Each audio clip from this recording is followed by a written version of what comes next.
न तु हम स्वर्ग काम्ये राज्यम न तु स्वर्गम न अपर पुनर्भवन काम्ये तु दुख तत्तानाम प्राणिनाम आर्तिनाशनम। Same question in the interview board कि यहाँ से जाके आशीष क्या करोगे। अगर आपको सबको खुश रखना ही है ना, तो आप जाके आइसक्रीम बेचना शुरू कर दीजिए। मुझे ये फेम और नेम का तमन्ना नहीं है।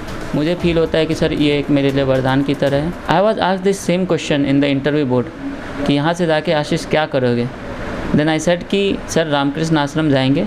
एंड सर इतना ज़्यादा मेहनत हो गया था इंटरव्यू के लास्ट तक कि आई वॉज कम्प्लीटली एग्जॉस्टेड कि अब मैं अपना सब कुछ कर चुका हूँ।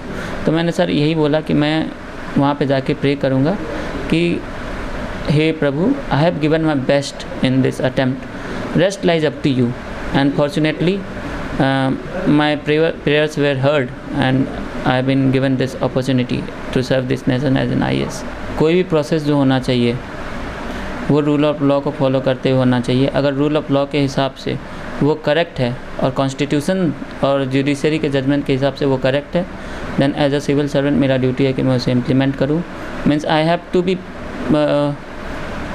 Particularly neutral and unbiased. जो सही है वो सही है, जो गलत है वो गलत है, और सही गलत का फैसला सर मैं नहीं कर सकता। रूल ऑफ लॉ, कॉन्स्टिट्यूशन और इंस्टीट्यूशन जैसे सुप्रीम कोर्ट करेगी कि आप सबको खुश रख सकें। अगर आपको सबको खुश रखना ही है ना, तो आप जाके आइसक्रीम बेचना शुरू कर दीजिए या सर्कस में करतब दिखाइए या जोकर बन जाइए, तभी आप शायद सबको खुश रख सकते हैं।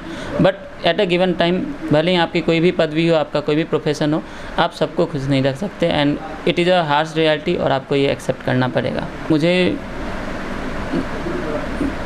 ये फेम और नेम का तमन्ना नहीं है।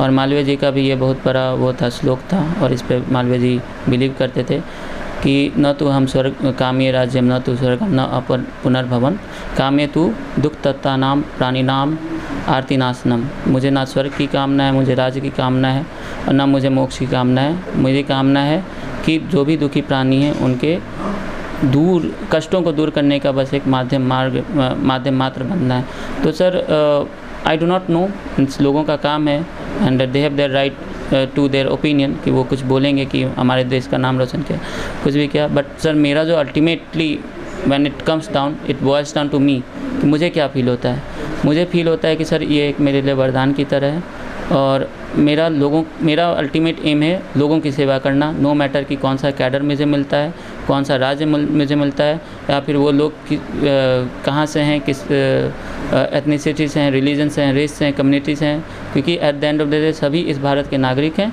भले ही वो कि नॉर्थ ईस्ट के हों या फिर साउथ के हों, सभी इस भारत के नागरिक हैं। और मेरा अल्टीमेट एम उनकी सेवा करना है। सबसे इम्पॉर्टेंट होगा कि सोशल अवेयरनेस लाई जाए, महिलाओं को एजुकेशन के प्रति उनका वो रुझान दिया जाए, और इंश्योर किया जाए कि एजुकेशन लेने के बाद उस एजुकेशन का और उस स्किल डेवलपमेंट का यूज़ हो, लाइक कि they have to be economically empowered as well. जब इकोनॉमिकली एम्पावर्ड होंगी ना महिलाएं, तब मुझे लगता है कि मतलब कि ये डेटा वाइज भी प्रूवन है कि परिवार में जो है उनके शब्द का, उनके बातों का वो वैल्यू बढ़ता है। तो एजुकेशनल एम्पावरमेंट तक तो हम काफ़ी सक्सेसफुल हैं, इकोनॉमिक एम्पावरमेंट पे महिलाओं की काफ़ी काम करने की ज़रूरत है। और सोशल मीडिया के ज़माने में मीन्स फॉर इंस्टेंस कि सर पहले इन्फॉर्मेशन के उतने सोर्सेज नहीं थे, लिमिटेड सोर्सेज थे, वहाँ से लिमिटेड नॉलेज जाता था लोगों के पास। बट अब सोशल मीडिया के ज़माने में जब हमारे पास बहुत सारे नेटवर्क हैं, प्लेटफॉर्म्स हैं, तो बिहार में जो पॉजिटिव चेंजेस आ रहा है सरकार के तरफ से, इकोनॉमिक डेवलपमेंट की तरफ से, या फिर जो बच्चों की तरफ से, अलग अलग मेधावी बच्चे जो बिहार में अच्छा अलग अलग फील्ड में अच्छा कर रहे हैं, उसकी वजह से धीरे धीरे मुझे ये लग रहा है कि बिहार का इमेज काफ़ी पॉजिटिव डेवलप हो रहा है। लाइक मैं जब भी बोलता था कि बिहार से हूँ, आईसी तैयारी कर रहा हूँ, then they used to think कि यार बिहार के बच्चे काफ़ी मेधावी हैं। और इस बार तो सर प्रूव भी किया है बिहार के लड़कों ने। डेवलपमेंट एक इंक्लूसिव प्रोसेस है, और इसमें IAS, IPS या इंजीनियर्स या डॉक्टर्स जो हैं एक स्मॉल हिस्सा हैं। डेवलपमेंट के लिए हर एक व्यक्ति का अपने अपने इंडिविजुअल कैपेसिटी में पार्टिसिपेशन ज़रूरी है। IAS, IPS का जो रोल है वो ईमानदारी से निभा रहे हैं, बट अदर्स लोगों को भी अपने पोटेंशियल को रियलाइज़ करना चाहिए। और किसी भी फील्ड में, बॉलीवुड हो गया, हॉलीवुड हो गया, कोई भी फील्ड हो, एजुकेशन हो गया, शिक्षा हो गया, आर्ट हो गया, कोई भी फील्ड में अपना बेस्ट देने का कोशिश करना चाहिए। बिकॉज़ जब सब लोग मिल के कदम बढ़ाएंगे तभी बिहार आगे बढ़ेगा। ऐसा नहीं कि सिर्फ आईएएस और आईपीएस सबसे ज़्यादा हैं तो बिहार डेवलपिंग होगा।